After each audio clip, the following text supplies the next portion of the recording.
Selamat pagi, Mang. Apa mau mengganggu ini? Enggak sih Mbak, kebetulan Ayu baru habis ngerjain surat keterangan lulus untuk anak-anak kelas 15. Sekarang sih udah enggak ada kegiatan lagi. Ngapain nih Mbak? Mumpung kita lagi enggak ada kegiatan dan dia juga di sini sepi, kita ngobrol di sini aja ya.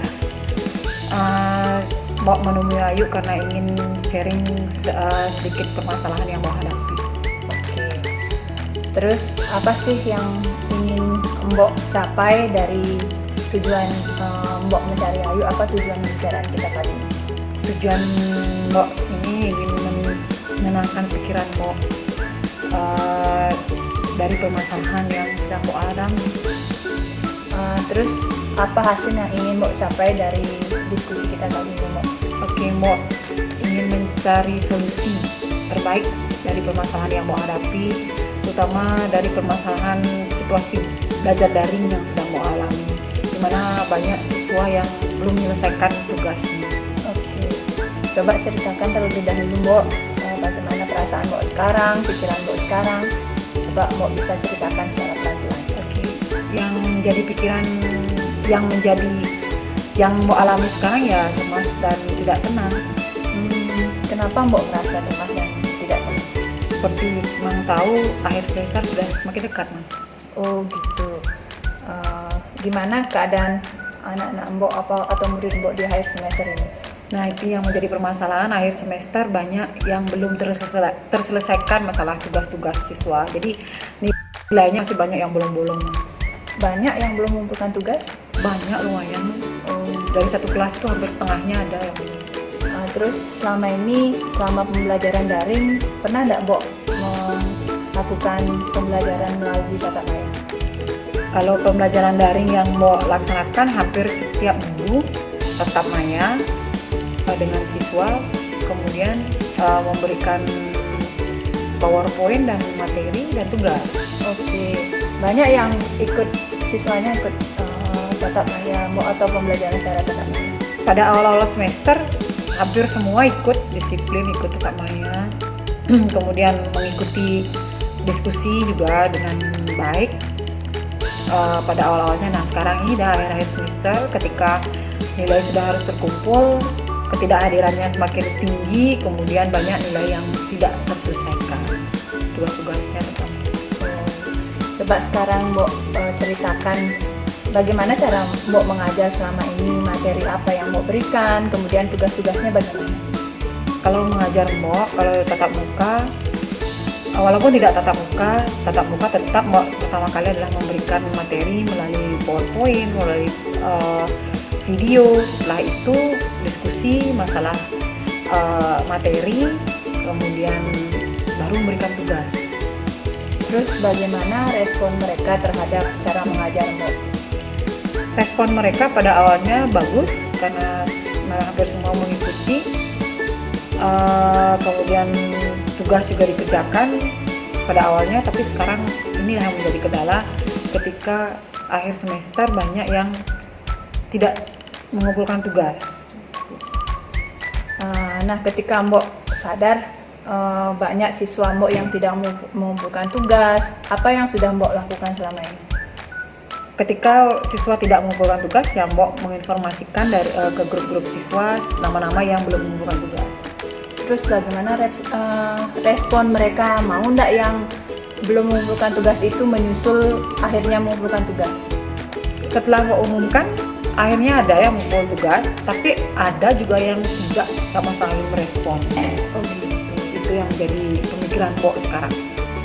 Nah, kira-kira apa penyebab murid Mbok sekarang tidak bisa ikut pembelajaran Mbok secara maksimal seperti yang tadi Mbok ceritakan, banyak yang tidak mengumpulkan tugas. Kira-kira apa sih Mbok penyebabnya? Kalau Mbok perhatikan, apa mungkin karena cara mengajar Mbok yang monoton ya? Karena memang rata-rata setiap pembelajaran Mbok ya seperti itu polanya, kasih video, PowerPoint, materi, tugas, seperti itu.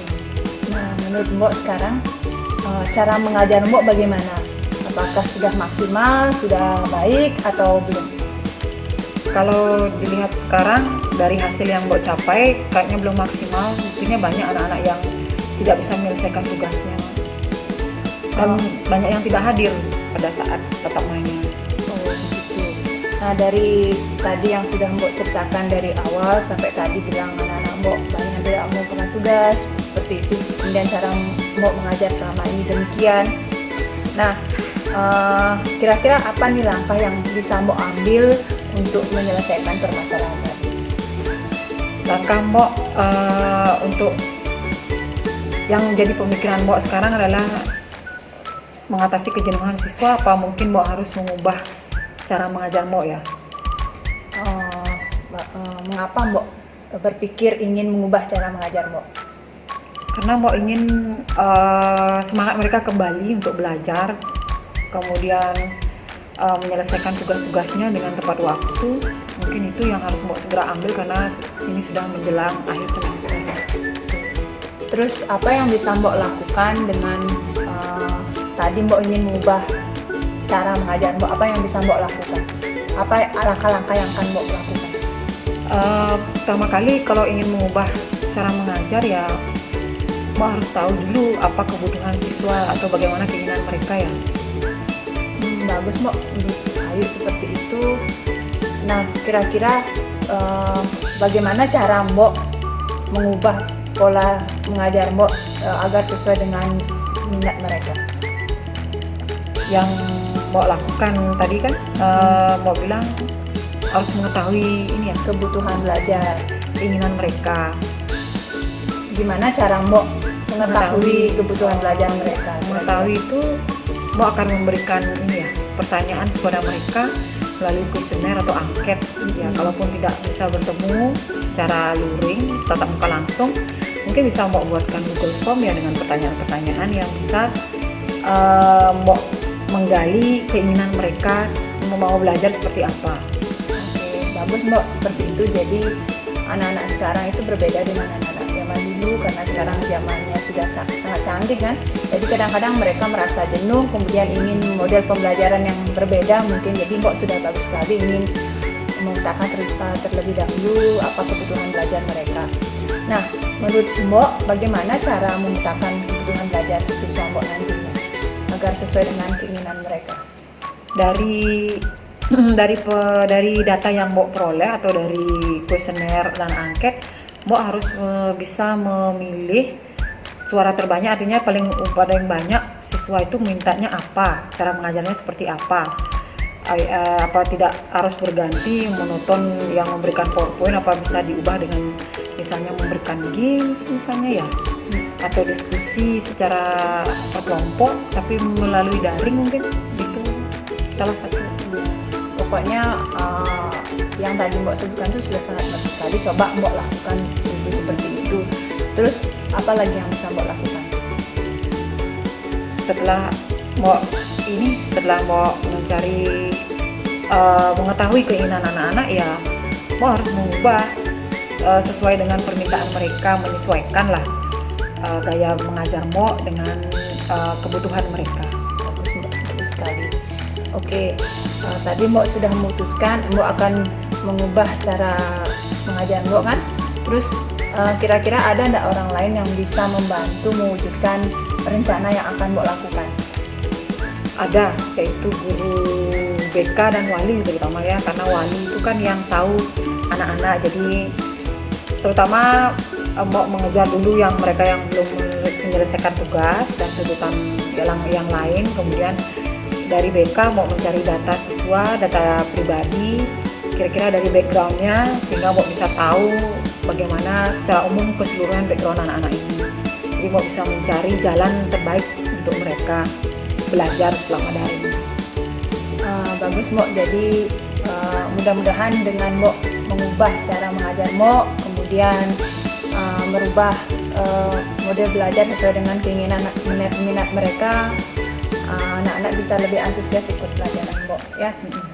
Jadi coba Mbok lakukan dulu langkah-langkah yang Mbok tadi Mbok sebutkan, itu sudah sangat bagus sekali. Jadi Mbok bisa memikirkan jalan keluar atau solusi untuk permasalahan Mbok sendiri. Coba Mbok lihat selama seminggu ke depan bagaimana perkembangannya. Terus seandainya masih ada permasalahan kita bisa ngobrol lagi kok, nggak apa-apa. Oh iya, satu lagi Mak, kayaknya Mbok juga harus seperti yang menginformasikan dari workshop CGP itu, kayaknya Mbok juga harus memasukkan Merdeka Belajar ya bagi siswa.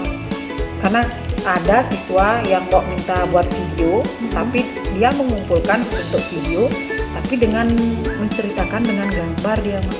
Jadi sebenarnya Mbok pada awalnya tidak terima kan, karena tutorial Mbok kan video, tapi setelah ada kata Merdeka Belajar, Mbok berpikir ulang lagi. Oh kayaknya kita harus tetap menginspirasi anak-anak itu harus tetap kita himpun, kita terima, karena bakat anak-anak kan berbeda. Mungkin mereka mengumpulkan tugas ada dengan cara menggambar, dengan ada yang bercerita, kemudian mungkin ada yang membuat puisi, mungkin Mbok harus pikirkan itu lagi. Jadi memang kebutuhan anak kan berbeda-beda. Sekarang kalau kita memberikan tugas-tugas sesuai dengan minat mereka, pasti mereka akan lebih semangat, lebih antusias karena tugas yang mereka buat sesuai dengan kemampuan bakat mereka kan. Ya, semoga. Dicoba dulu, siapa tahu ada perubahan dari antusiasme anak-anak ikut pembelajaran Mbok, tugas-tugas mereka bisa mereka lengkapi karena sudah mau akhir semester. Seandainya ada permasalahan lagi, Mbok bisa kita sharing lagi ya. Terima kasih Mang atas waktunya. Mbok sekarang bisa menemukan sedikit titik terang dari permasalahan yang Mbok hadapi. Semoga bisa mengatasi masalah Mbok dan anak-anak bisa dengan segera mengumpulkan tugas, semua selesai dengan baik dan semangat belajar mereka kembali pulih seperti awal-awal daring. Oke, sama-sama Mbok. Jadi kita masih sama-sama belajar ya, karena kita jadi guru pun harus terus belajar. Jadi mudah-mudahan dari kita diskusi tadi pikiran Mbok lebih tenang, tinggal Mbok melaksanakan tadi langkah-langkah yang akan Mbok lakukan. Selamat mencoba, mudah-mudahan sukses ya Mbok ya. Terima kasih ya Mak, terima kasih informasi.